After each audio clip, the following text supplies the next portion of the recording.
Sud Radio. Did you see his rocket yesterday? It was captured. La vérité en face. Thank you, Mr. President. Patrick Roger. C'est l'investiture du 47e président des États-Unis. Ce soir, c'est à partir de 18h. Ce sera au Capitole. Alors, ça va être à l'intérieur et non pas à l'extérieur parce qu'il fait très froid du côté de Washington. Même Rémi André surveille ça de près, notre monsieur météo, évidemment, de Sud Radio. Petite parenthèse.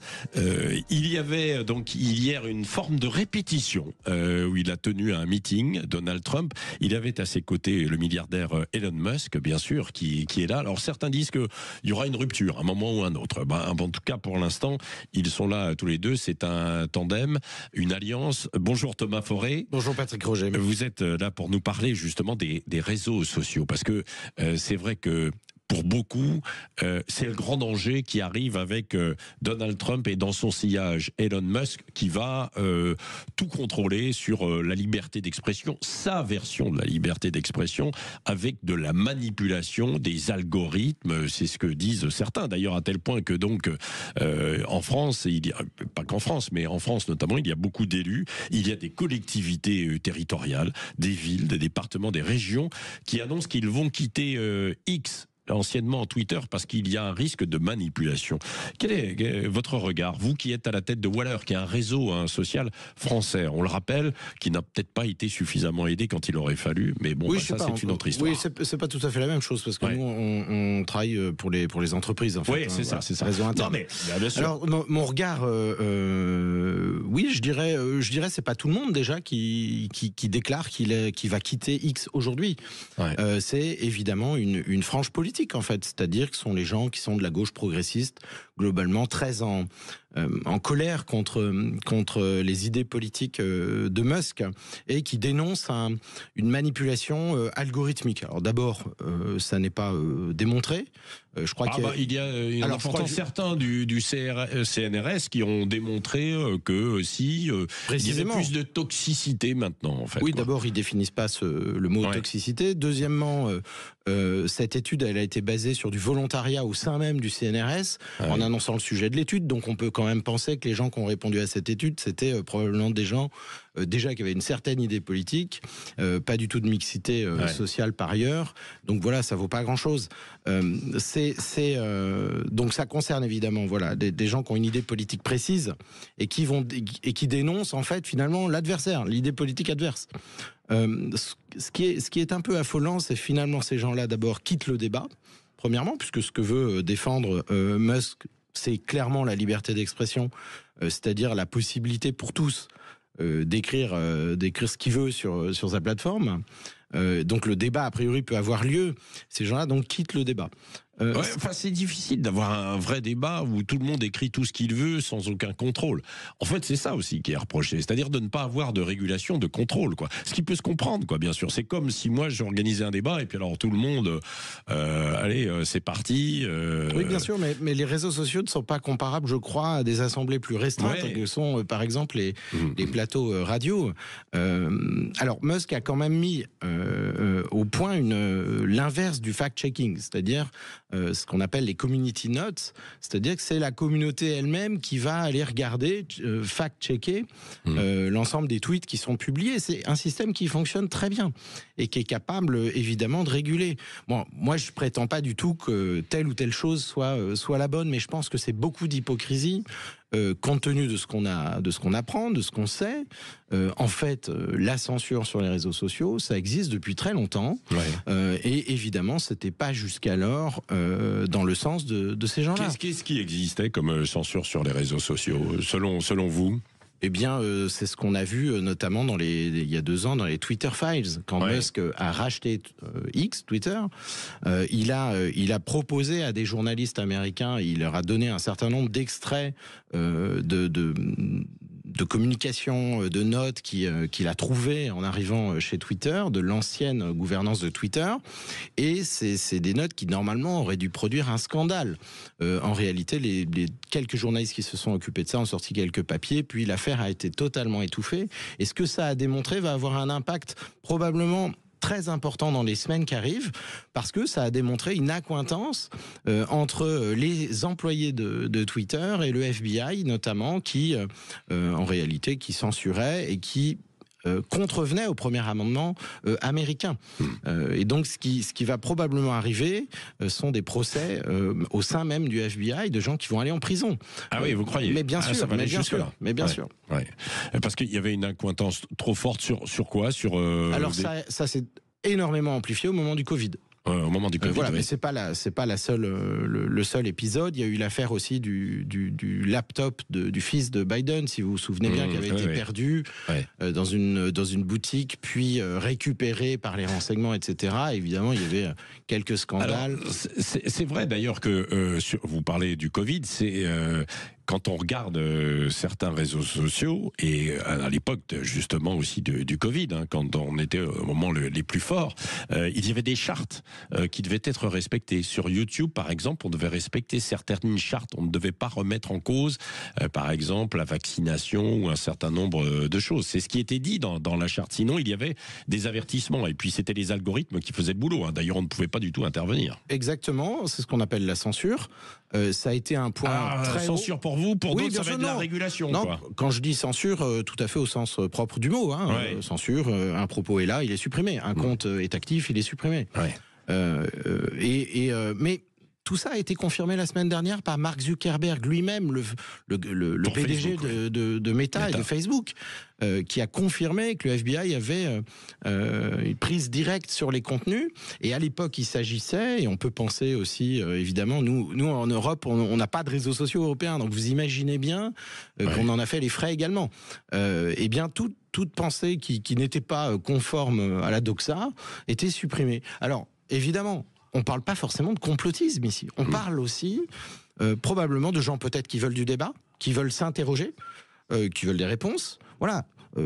Tous les tweets, les messages qui portaient par exemple sur une interrogation vis-à-vis des vaccins étaient, alors pas forcément supprimés, mais en tout cas, vous savez, sur Internet, les algorithmes mettent en avant un certain nombre de messages. Ces messages étaient au fin fond des flux, donc n'apparaissaient pas.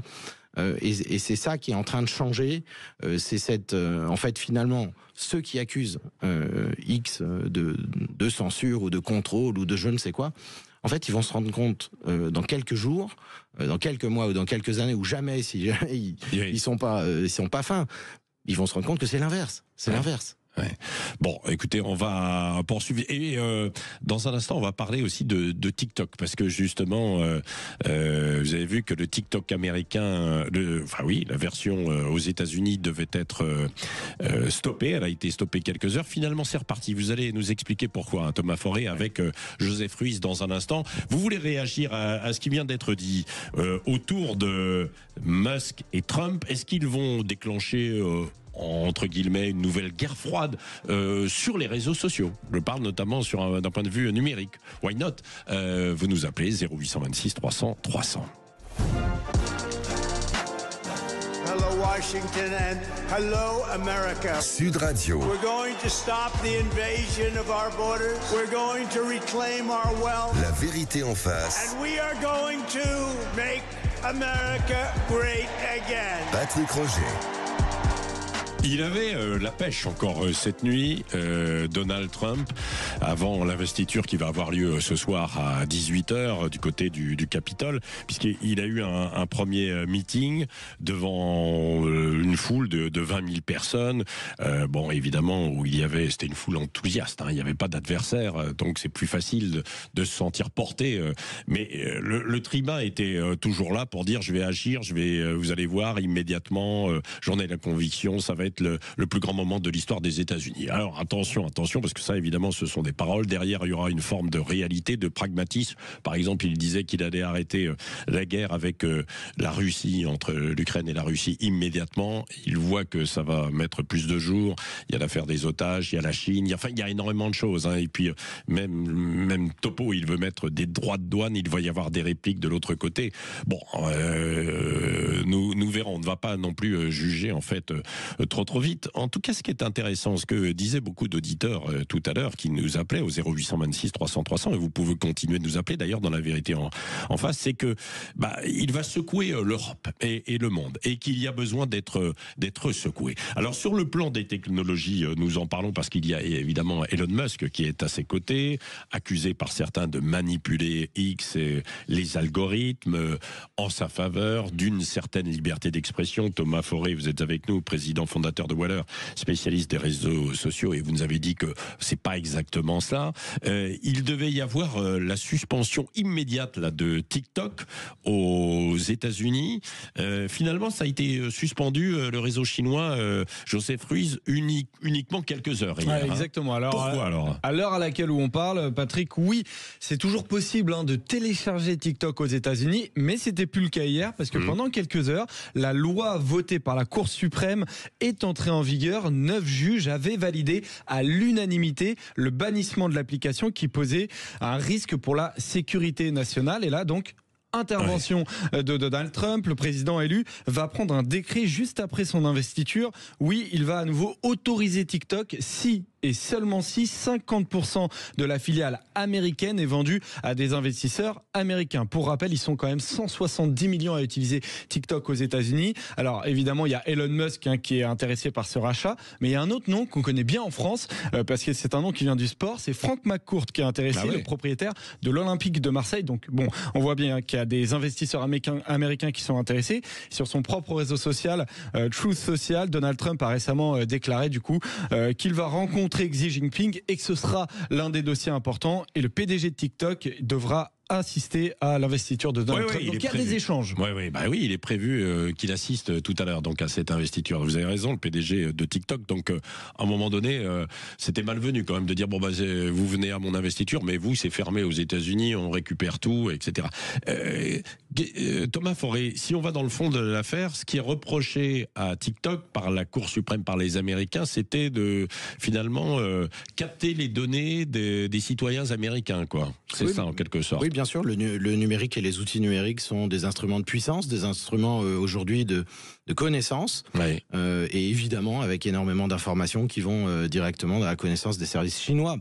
Voilà, on a face à nous, je dirais outre-Atlantique, une main de fer maintenant qui arrive.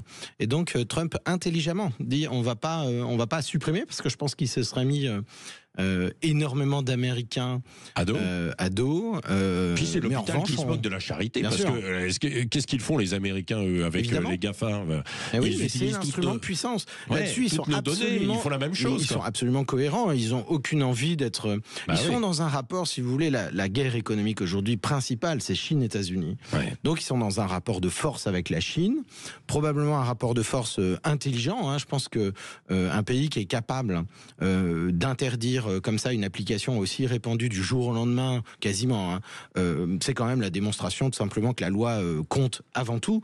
Et finalement, si on le rapproche avec ce qu'on observe en Europe, nous qui avons tant régulé, nous qui avons sorti le DSA, le DMA, le RGPD, toutes ces réglementations, et il y en a de plus en plus sur le domaine numérique, nous on menace. On a Thierry Breton qui, même plus commissaire, menace de fermer X, injurie par X interposé le patron de X, Elon Musk, mais en fait rien du tout. C'est-à-dire que X ne sera jamais interdit en Europe ni en France. Tandis que vous en êtes aussi sûr ? C'est ma conviction. Mais pour une raison simple, c'est que s'ils font ça, ils se mettent les États-Unis à dos. Évidemment, ça sera jamais interdit, jamais interdit. Et puis il faut avoir une alternative assez forte, quoi, parce que ce qui a été proposé pour l'instant, c'est pas suffisant, c'est pas aussi solide. Mais bien sûr, d'un point de vue numérique, les États-Unis sont en capacité d'interdire tous les produits du monde. Or, les États-Unis, ils ont une indépendance et une souveraineté numérique que nous n'avons pas, parce qu'ils ont conduit depuis des décennies une politique de puissance en la matière. Alors c'est vrai qu'ils ont une politique de puissance, mais est-ce que tous les GAFA sont derrière Donald Trump? Parce qu'on a parlé de Zuckerberg qui a fait une forme d'allégeance là. Bien sûr. Mais les autres, pas autant. Jeff Bezos, Amazon, etc. Ça, nous verrons. Amazon, nous verrons. Google, bien sûr. Google a annoncé la semaine dernière qu'il supprimait les fact-checkers. Aussi, donc voilà, mais je vais vous dire pourquoi. Parce que tous ces GAFAM sont en situation de monopole. Ouais. Et c'est ce qu'on peut comprendre aussi avec Facebook. Zuckerberg, lui, son seul danger, c'est pas d'être viré de sa boîte, il détient la majorité des voix, il décide ce qu'il veut au sein de son groupe, etc. Son seul risque, c'est de se voir démantelé. C'est qu'on lui dise, on vous force à vendre WhatsApp, on vous force à vendre Instagram, et ce sera décorrélé de votre plateforme Facebook. C'est la même chose pour Google, c'est la même chose évidemment pour Microsoft, pour probablement pour Amazon. Tous ces géants sont en situation de monopole et risquent une seule chose, c'est d'être démantelés. Et donc évidemment, ce sont des légalistes.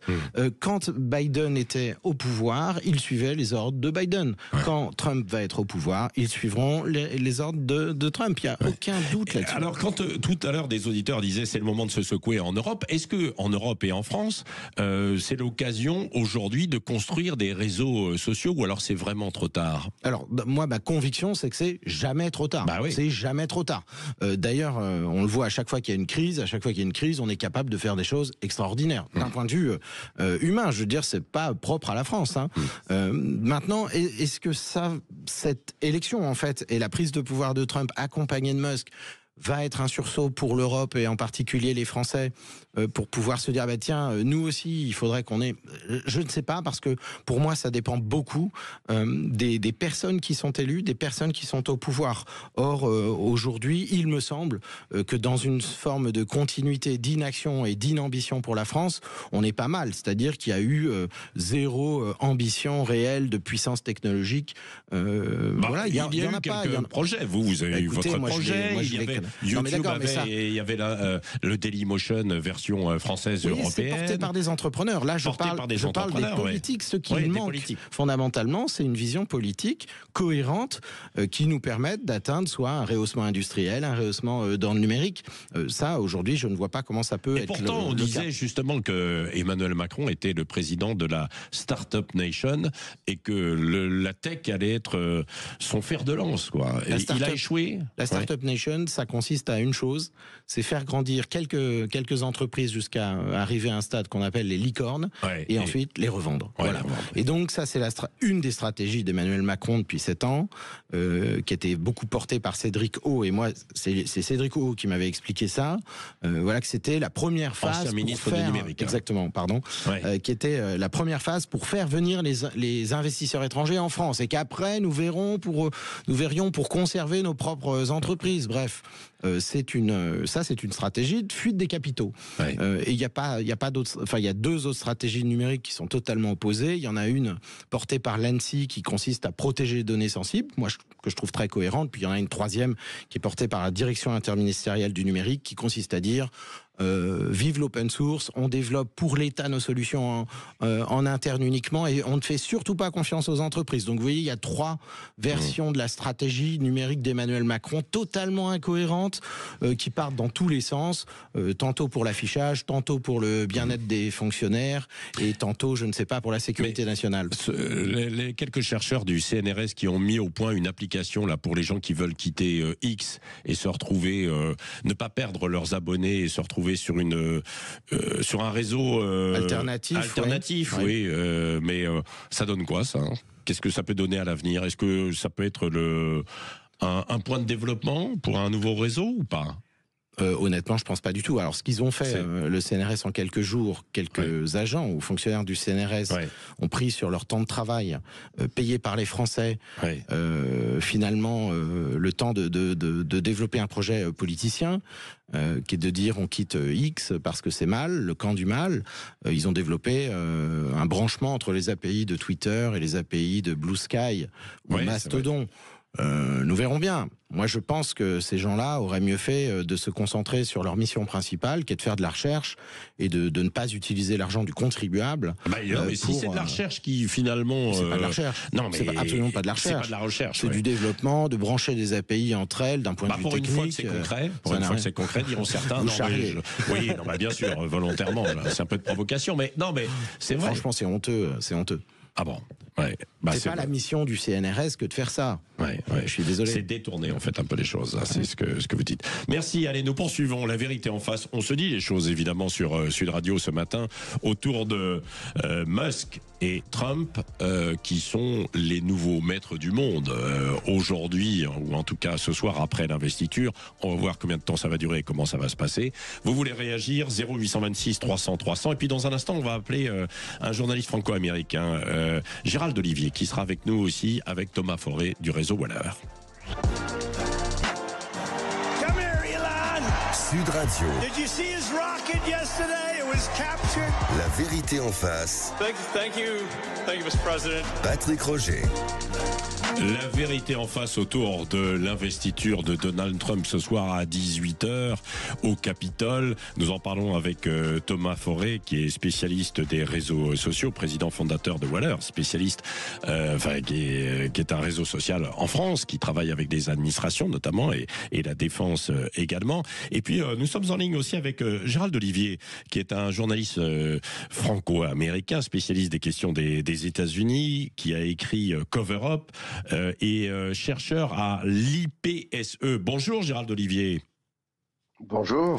Merci d'être avec nous. Alors nous avons parlé avec Thomas Forêt et puis les auditeurs aussi tout à l'heure de ce que promet Donald Trump et des secousses que l'on risque d'attraper en Europe notamment. Là, il a promis des décisions radicales, une avalanche de décrets hier, il y a quelques heures en tout cas, dans un pré-meeting avant l'investiture. Vous trouvez que Donald Trump va faire ce qu'il a promis, ou est-ce qu'il va être confronté à une certaine réalité? Comme je le disais tout à l'heure sur l'Ukraine et la Russie, il disait qu'il allait régler ça en 24 heures et il s'aperçoit finalement qu'il faudra plus de temps. Oui, mais il y aura un petit peu des deux. Oui. C'est-à-dire que, d'une part, il va agir vite et fort. Le terme utilisé aux États-Unis par lui-même, c'est shock and awe. Le même que ce que les militaires utilisaient quand ils ont attaqué l'Irak, donc il va choquer et surprendre. Donc je pense qu'il va y avoir en effet une avalanche de décrets. Ce sont des décrets qui concernent principalement la vie domestique aux États-Unis, la vie intérieure, l'immigration, l'énergie, l'administration.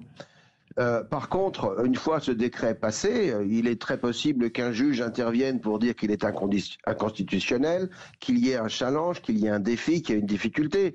Par exemple, l'une des choses qu'il veut faire, c'est mettre en place un nombre d'expulsions sans précédent d'immigrants clandestins responsables de crimes ou avec un casier judiciaire. Donc sur le papier, c'est très facile à dire. Dans la réalité, c'est un petit peu plus difficile à mettre en place. Il y a 11 millions d'immigrants clandestins qui sont rentrés aux États-Unis au cours des 4 années de l'administration Biden. Il va être très difficile d'expulser 11 millions de personnes. Parmi ces 11 millions de personnes, il y a environ 1 million qui sont connus pour avoir un casier judiciaire et être responsables de crimes et de crimes violents parfois dans leur pays d'origine. Rien qu'expulser ce million de personnes, ça va prendre des mois, pour peut-être même des années. Donc, inévitablement, il y aura des difficultés à la mise en place. Ouais. Il risque d'être rattrapé par une certaine réalité, quoi. C'est ce que je disais aussi, bien sûr, Gérald Olivier. Par exemple, avec l'immigration, d'une part, ce sont des gens qui travaillent aussi beaucoup pour l'économie américaine, sur certains, donc tout le monde ne sera pas forcément d'accord immédiatement aussi pour cela, quoi. Ce sont il veut prendre des décisions qui apparaissent symboliques et qui frappent et qui soit entre guillemets choquante, entre guillemets, j'utilise ce terme qui frappe l'imagination et qui satisfasse aussi sa base. Oui, voilà, c'est ça. Il a fait une campagne très énergique sur un programme extrêmement précis qui consiste à, comme il le dit à chaque fois à chacun de ses meetings, il a encore conclu sur le même thème hier, il veut rendre l'Amérique plus forte, plus riche, plus saine, plus sûre, plus riche, et donc il veut mettre en place des politiques pour que son électorat s'aperçoive que, il fait ce qu'il a promis, et puis deux, ceux qui ne le soutiennent pas, je dirais, soient convaincus par sa propre réussite. Donc, même s'il va y avoir une opposition, elle sera inévitable.